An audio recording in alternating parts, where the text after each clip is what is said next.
¿sí? Una vez más, jóvenes, estamos para realizar una práctica de laboratorio y el tema principal será densidad óptica.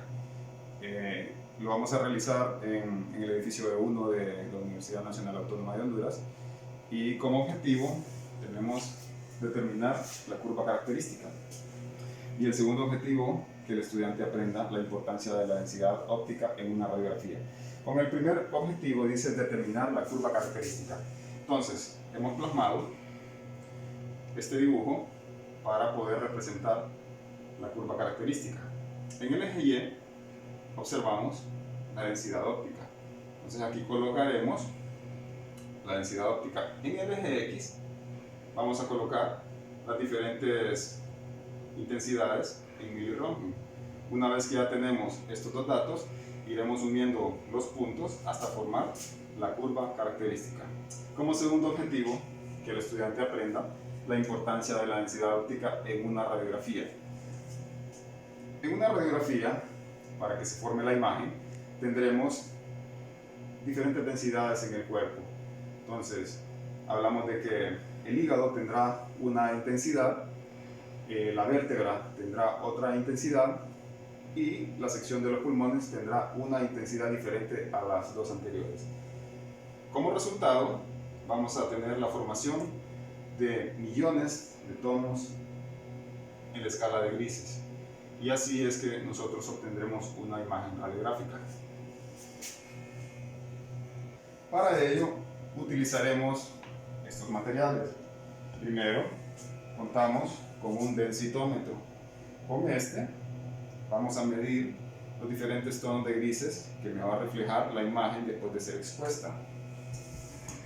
La cuña de Stanton tiene 11 gradías y cada una de las gradías tiene diferentes grosores. Este me va a simular los diferentes grosores contenidos en el paciente.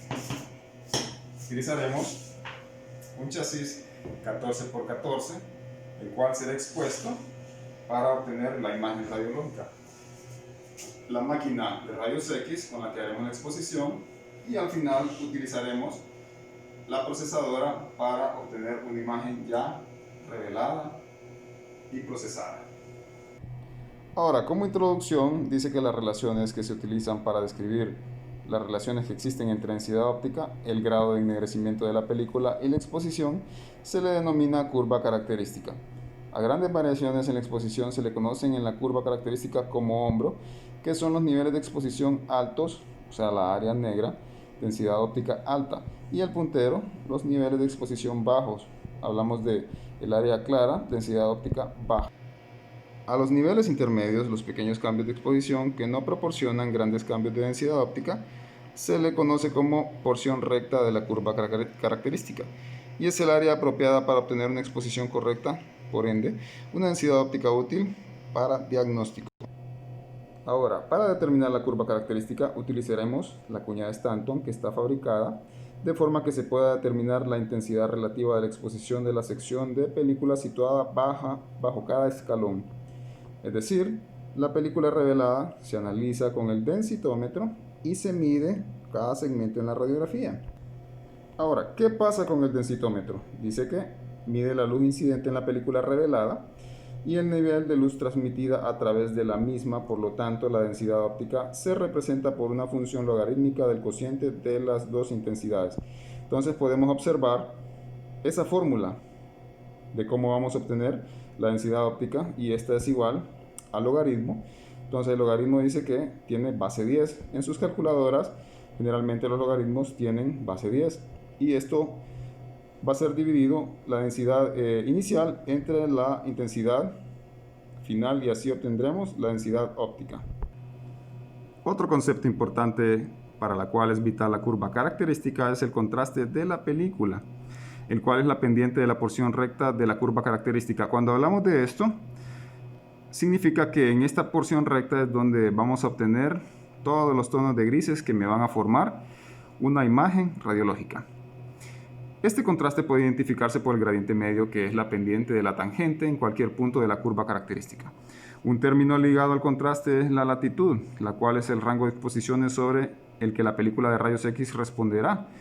con densidad óptica dentro de la gama útil para el diagnóstico. Por lo tanto, la latitud y el contraste son inversamente proporcionales. Esto es la película de contraste alto, tiene latitud estrecha, y la película de contraste bajo tiene latitud amplia. Aquí podemos observar la fórmula matemática del gradiente medio, donde dice que la densidad óptica 2 menos la densidad óptica 1 se va a dividir entre el logaritmo de exposición relativa 2 menos el logaritmo de exposición relativa 1. Tenemos esta siguiente ilustración para que ustedes puedan comprender lo que acabamos de leer en la introducción, de cómo los rayos X interaccionan con el paciente y al final estos llegan a formar una imagen radiológica. Ok, iniciamos. En el tubo de rayos X hay un flujo de electrones desde lo que es el filamento y son atraídos hacia el ánodo. Entonces hay una producción de rayos X. Después, estos rayos X vienen, interaccionan con el paciente y una vez que atraviesan el paciente, en esta sección se produce un fenómeno que nosotros le llamamos atenuación. También la atenuación, si no se entiende el término, podemos aplicar la palabra resistencia. O sea que al paso de este rayo va a generar cierta resistencia al momento de que atraviesa las estructuras. Entonces tenemos que primero pasa un rayo, tenemos un segundo rayo, tenemos un tercer rayo y vamos a tener un cuarto rayo. Okay. Ahora vamos a nombrar con un número cada uno de ellos. Este va a ser el primero, el segundo, el tercero y el cuarto. Muy bien. Ahora, tenemos que el primer rayo vino, empezó a atravesar al paciente, llegó al hígado y debido a la densidad del hígado, este se quedó en esta sección. Al momento de que el receptor de imagen capta esta información, este rayo no llegó. ¿Cuál es la característica del receptor de imagen? Este receptor de imagen en su interior contiene una película que es sensible a la luz. Pero para ello vamos a hablar un poco de cómo está compuesto el receptor de imagen. Ahora bien, vamos a explicar un poco cómo es el funcionamiento del receptor de imagen para poder generar una imagen. Entonces este contiene dos pantallas. La cualidad de los rayos X cuando interaccionan con las pantallas es que producen luz. Pero la característica principal de la película es que la película es sensible a la luz. Entonces, cuando mi receptor de imagen está totalmente cerrado, la película está protegida de la luz externa. Una vez que vienen los rayos X y atraviesan el paciente, dependiendo de la energía con la que éste llega al receptor de imagen, va a producir un destello en la pantalla. O sea que ya pasa del estado de rayo X y se produce luz una vez que interacciona con la pantalla. Entonces esta luz va a ser impresa en la película que es sensible a la luz. Si el destello es muy fuerte, cuando nosotros revelemos, vamos a apreciar esa sección con un tono negro. Si el destello es intermedio, la apreciación de esa sección va a ser con un tono menos negro, va a ser un tono grisáceo. Y si en la sección donde no pasó ningún rayo y no hubo interacción de esos rayos X con la pantalla, entonces no hubo generación de luz, en la película vamos a obtener una apreciación de tono claro. Bien, ya explicamos un poco cómo funciona el receptor de imagen. Entonces nos quedamos en la parte del primer rayo. Este llega y vamos a ponerle que sí llegó con cierta energía, no lo vamos a dejar ahí. Entonces vamos a cambiar este y vamos a cambiar este otro. Este llegó con una energía X. Ahora bien, el rayo número 2 llega hasta el receptor de imagen con una energía X. Ya vamos a darle un valor para que ustedes puedan entender. El tercero se va a quedar hasta esta sección. Este lo vamos a poner hasta la sección de la vértebra. Y el cuarto logró atravesar y llegó con cierta energía al receptor de imagen. Entonces ahora vamos a empezar a hacer la reconstrucción. Esta radiación que sale del paciente, a este le llamamos radiación remanente, porque proviene del paciente y es lo que me va a formar la imagen en mi receptor de imagen. El rayo número 1 llegó con cierta energía, pero el hígado es menos denso en comparación con la vértebra. Entonces este me va a producir, digamos, en la escala, vamos a darle un valor, una escala del 1 al 10 en cuanto a la energía. Entonces, el primero llega con una energía 5. El segundo va a llegar, este atravesó colon, pero el colon en su interior es un órgano, es una sección hueca en comparación al hígado. Entonces esta sección, este rayo logró atravesar con más energía, va a producir mayor destello. A este le vamos a dar un valor de 7. El rayo número 3 vino, atravesó esta porción hueca, llegó a la vértebra, pero como la vértebra es más densa que el hígado y que esta porción, entonces llega con una energía de aproximadamente un 1, o puede llegar a ser totalmente nulo, dependiendo de la capacidad de penetración con lo que ustedes generaron esta imagen. Ahora bien, este cuarto rayo vino y atravesó esta porción y llegó hasta esta otra sección, pero rozó un poco la vértebra. Entonces este tiene un rango entre el 5 y el 7, entonces a este le vamos a dar 6. Ahora bien, si nos vamos a la escala del 1 al 10, si se fijan, este va a salir más negrito, este va a salir menos negrito, este menos negrito, y este doblemente menos negrito, y este de aquí va a salir totalmente claro, para que se vayan haciendo una idea de cómo se va formando la imagen. Entonces vamos a tener secciones que son totalmente negras, que a ese le vamos a decir que es el número 7. Vamos a tener secciones parcialmente negras, este le vamos a llamar número 6. Vamos a tener otra sección que tiene menos tono de gris, a este le vamos a llamar 5. Y vamos a tener una porción que no tiene tonalidad de grises, y a este le vamos a llamar 1. Otro factor importante a considerar al momento de que nosotros generamos la imagen radiológica es el KBP y el NAS. ¿Qué me va a dar el KBP? Este me va a dar la penetración para que estos rayos lleguen con la suficiente energía de atravesar la estructura, o sea, el paciente, y puedan llegar al receptor de imagen. El MAS, ¿qué me va a dar? Si este me va a dar la penetración, este me va a dar la cantidad.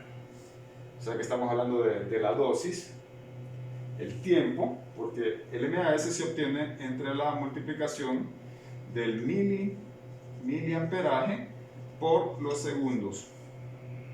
Entonces, en este vamos a obtener focos de 50, algunos equipos tienen focos de 50, focos de 100, focos de 300, focos de 500, vamos al de 400 que es un foco común antes, y a este le llamamos el miliamperaje.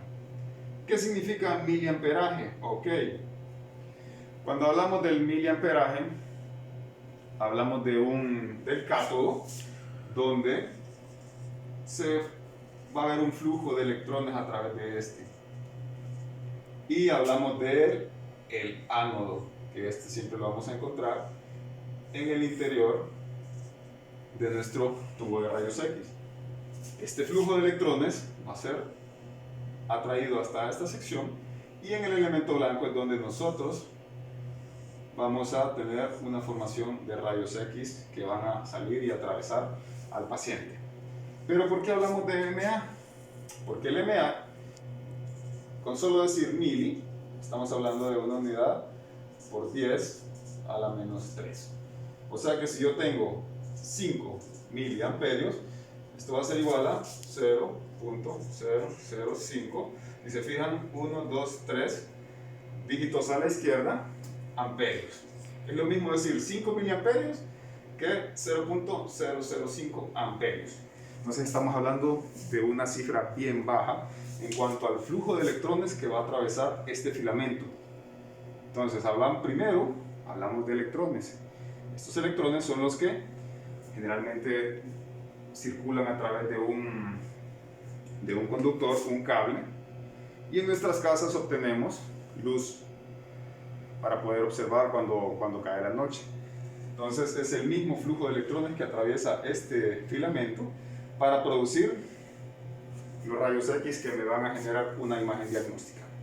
Entonces ya mencionamos los diferentes focos y este se va a multiplicar por los segundos. No estamos hablando de minutos, jóvenes, hablamos de segundos. ¿Por qué? Porque en radiodiagnóstico o la generación de imágenes en radiología necesitamos el menor tiempo posible para que el paciente no reciba una dosis elevada. Con eso, pues ya tenemos una mayor idea de qué es esta sección de aquí, el miliamperaje, y cómo vamos a obtener esta cantidad multiplicada por los segundos. Ahora, si hablamos de kVp, que es el kilovoltaje pico, mencionamos de nuevo que es la capacidad de penetrar la estructura. Al inicio le dimos una escala del 1 al 10. Cada uno de estos rayos X salió con 10 de potencia, pero a medida que recorrió la estructura anatómica sometida a estudio, perdió energía debido a la atenuación que generó cada una de las estructuras contenidas en el paciente. Y al final, si no chocó con ninguna, entonces va a llegar con su 10 de energía. Podemos hablar de un quinto rayo. Este quinto rayo, miren, no va a chocar contra nada y este va a llegar con energía 10. Entonces solo lo agregamos acá al inicio y este sí va a salir totalmente negro. Miren, todo este cuadrito va a salir negro. ¿Por qué va a salir negro? Porque llegó con el máximo en la escala que nosotros generamos de energías. Entonces este llegó con energía 10 y va a salir totalmente negro, en oposición a este de acá que llegó con energía 1. Este va a salir casi claro. Entonces, si podemos hablar en la parte de la densidad óptica, ya tenemos valores en cuanto a dónde va a salir negro y dónde va a salir claro. Llegamos a la parte de observar en qué consiste todo esto de lo que hablamos anteriormente y plasmarlo en la curva característica. Tenemos la parte del pie, tenemos el tramo recto y el hombro. El hombro están las intensidades que nosotros apreciamos como negro. En el tramo recto están los diferentes tonos de grises, los que están más hacia claro, los que están más hacia negro, y aquí es donde se forma la imagen. Está el pie. El pie son las secciones claras, donde simbolizamos esta parte. Secciones claras lo asociamos con el pie, tramo recto 7, 6 y 5, y el número 10 se asocia con el negro. Cuando hablamos de un mal contraste, entonces aquí hablamos de mal contraste. ¿Por qué? Porque si una imagen sale totalmente clara, no hay suficiente resolución para que la imagen sea diagnóstica. Al momento de que el médico radiólogo va a interpretar, esa imagen está demasiado clara y no se pueden diferenciar las diferentes estructuras en esa imagen. Nos vamos al otro extremo, la parte del hombro. Si en la radiografía todo está negro, tampoco se va a poder evaluar una imagen que sea diagnóstica. Recuerden que las imágenes radiológicas, el objetivo de ellas es poder generar un dato diagnóstico. Después de que el médico radiólogo evalúa esta imagen, él obtiene un resultado del estado de este paciente. Pero si la imagen está muy clara o está muy negra, no voy a tener un resultado. En cambio, si yo coloqué una técnica adecuada para este paciente, entonces voy a obtener una imagen en el rango útil.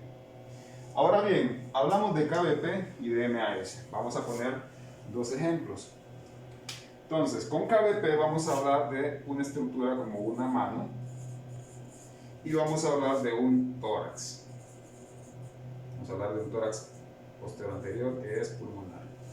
En una mano vamos a tener que colocar KBP y MAS.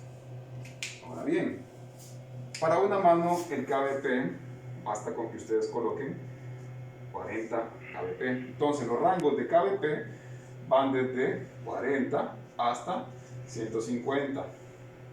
Entonces si se fijan, aquí colocamos el menor rango para obtener esa mano, o sea, lo más mínimo de penetración. ¿Cuánto le vamos a dar de MAS? Bueno, por lo menos le vamos a dar 1.2, un valor bien bajo. Y estamos hablando de que vamos a seleccionar un foco donde no me genere tanto. Entonces, si yo quiero una mano, voy a hablar de un foco de 100 para poder tener mayor resolución. Ahora démosle valores al tórax. Para obtener un tórax, yo puedo trabajar con unos 85 KBP. ¿Cuánto le voy a dar de MAS? Bien, aquí le puedo dar unos 3.2 MAS.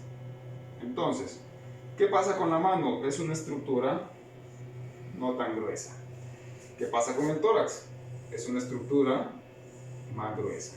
Entonces, si le doy valores, digamos que este tiene un grosor de 20 y este tiene un grosor de 2.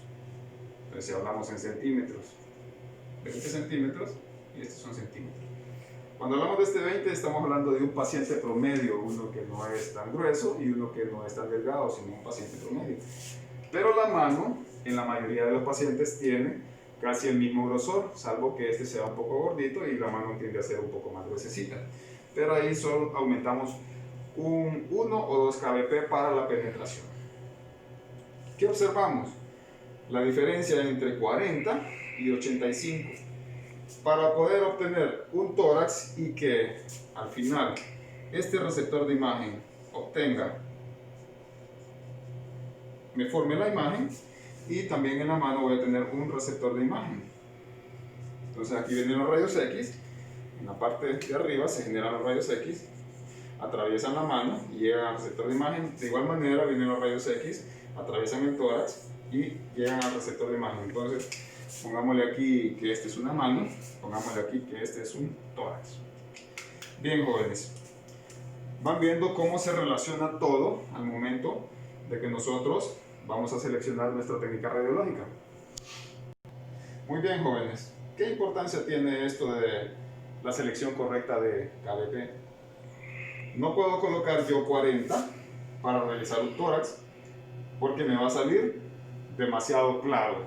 Entonces, ese tórax, como sale tan claro, no se van a visualizar todo lo que los pulmones contienen, o si existe alguna anomalía en la región de alguno de los dos pulmones, porque sale demasiado claro debido a que yo coloqué una capacidad de penetración demasiado baja.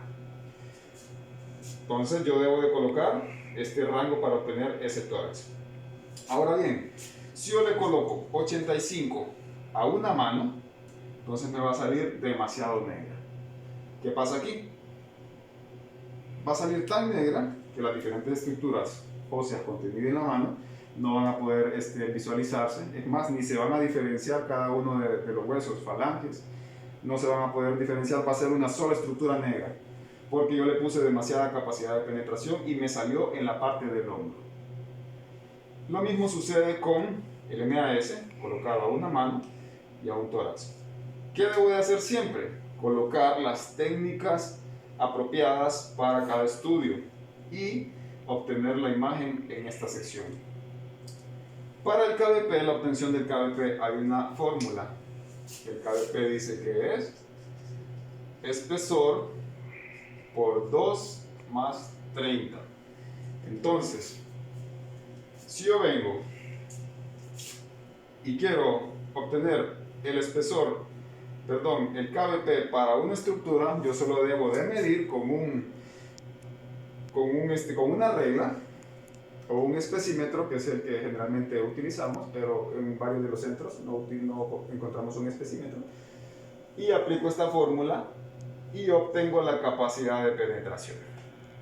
De ahí, cuando hablamos del MAS, aquí sí nosotros tenemos que hacer más o menos un cálculo. Aquí no hay una fórmula específica para poder obtener el MAS que yo voy a colocar a ese paciente, sino que una vez que nosotros vamos a los centros diagnósticos a realizar nuestras prácticas, ahí los instructores o los técnicos que ya están egresados, ellos nos van brindando los valores de MAS que se le colocan a cada uno de los pacientes.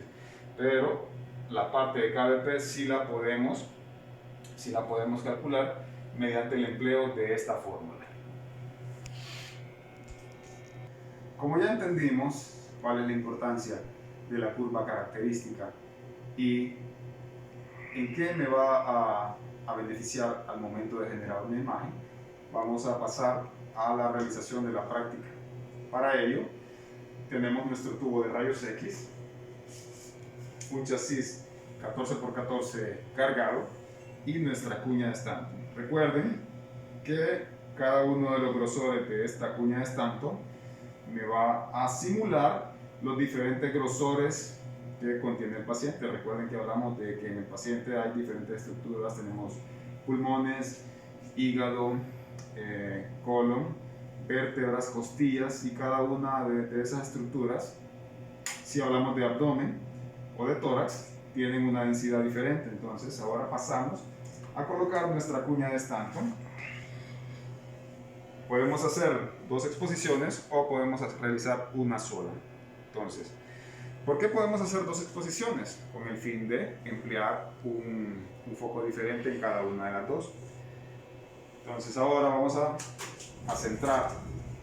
Si yo solo voy a realizar una exposición, voy a centrar mi haz en el centro de la cuña de Stanton y procedo a colimar. Entonces vuelvo a encender la luz y colimo. Una vez que ya tengo esto, voy a pasar a la consola del operador a colocar la técnica y realizar la exposición respectiva. Entonces, como procedimiento, jóvenes, dice el número 1, encendemos la unidad de rayos X y la procesadora. Entonces eso ya lo tenemos hecho. El número 2, coloque la cuña de Stanton sobre la película y haga la exposición utilizando una técnica de penetración de 66 kbp y 10 MAS. De ahí vamos a proceder a encender el densitómetro, medir las diferentes densidades ópticas para cada escalón. Además, también vamos a medir la densidad óptica de fondo de la película. Y el número 4 dice, anote las densidades obtenidas en la tabla. En esta imagen ya podemos observar que ya tenemos las densidades ópticas, cada uno de las lecturas, y tenemos los logaritmos de exposición relativa. Ahora pasaremos a la consola a colocar la técnica y hacer la exposición. Ahora bien, jóvenes, ya colocamos una técnica de 66 kbp. En cuanto al MAS, un foco de 100, y le estamos dando 0.10 segundos para poder obtener los 10 MAS. Seguidamente voy a rotar en mi conmutador. Una vez que ya me dio la alerta para hacer la exposición, procedo a hacer la exposición. Una vez expuesto nuestro chasis con nuestra cuña de Stanton, voy a proceder a revelar para obtener la imagen.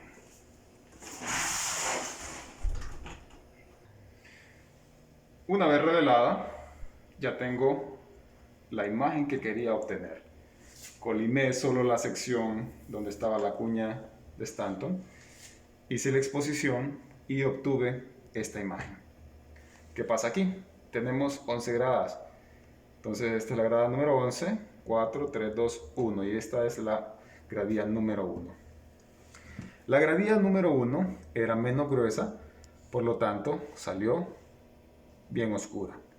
La grada 4 era menos gruesa, entonces el tono de gris ya no está tan oscuro, sino que va aclarando. La 8 en comparación a la 4 y a la 1 es más clara, y al final la grada número 11 es enormemente clara en comparación a la número 1. Entonces aquí podemos observar que el grosor de cada una de las gradillas opuso resistencia, o sea, atenuó el paso de los rayos X, y al momento de que los rayos interaccionaron con la pantalla generó luz, y como la película es sensible a la luz, entonces el destello de este fue menor en comparación al destello de la gradía número 1. Por eso la grada número 1 sale más negra, porque el destello de luz fue mayor, y la grada número 11 sale más clara porque el destello de luz fue menor. Vamos a hacer la lectura de las gradillas. Entonces, tengo la grada número 1, tengo mi densitómetro, entonces verifico que la lectura esté en 0. Cuando esté en 0, la luz se enciende. Puedo encender nuevamente la luz para saber en qué gradía estoy. Entonces coloco la gradía número 1 y ahora procedo a hacer la lectura. Entonces aquí me da una lectura de 2.3. Y así vamos a hacer la lectura de cada una de las gradillas. Entonces vamos a tomar la última lectura nuevamente. La ponemos en 0 para borrar el dato anterior. Coloco en la gradía número 1. Procedo a realizar la lectura.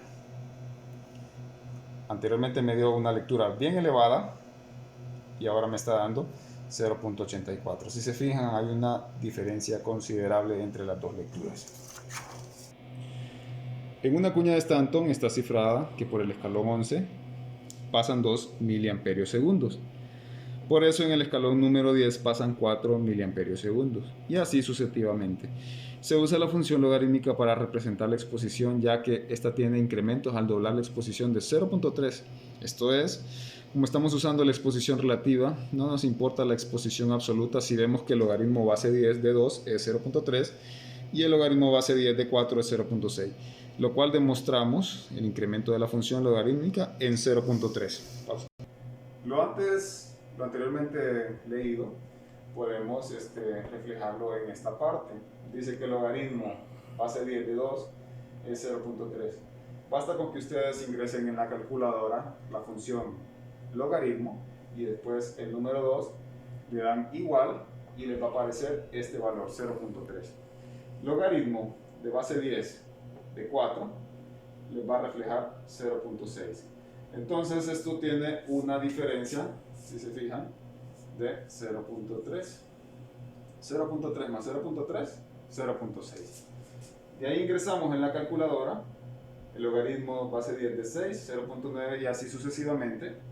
Ustedes van viendo de que se les va a ir formando la parte de los logaritmos y van a ir con una diferencia de 0.3. Listo, chicos, llegamos a la parte de la curva característica, cómo la vamos a realizar.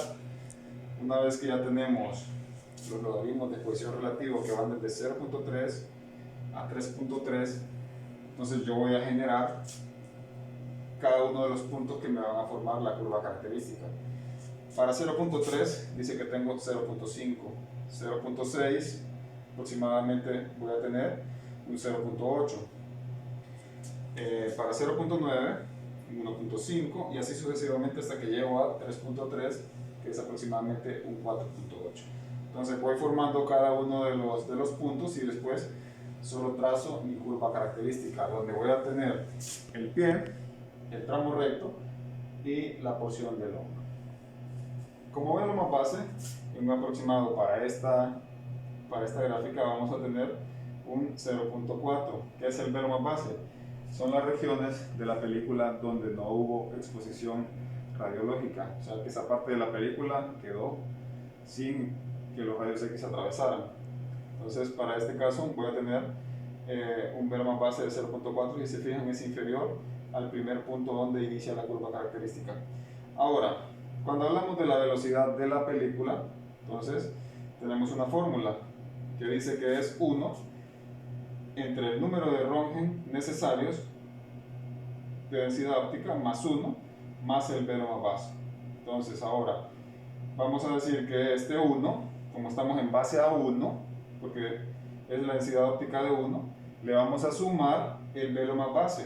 Entonces cuando sumamos el 1 más el 0.4, aproximadamente voy a tener un 1.4. Entonces ya tengo ese punto de 1.4, tiro mi guía de puntos y llega la curva característica. Entonces aquí inmediatamente con la regla, por eso vamos a utilizar un papel milimetrado al momento de realizar la curva característica, bajo y aproximadamente es un 0.8.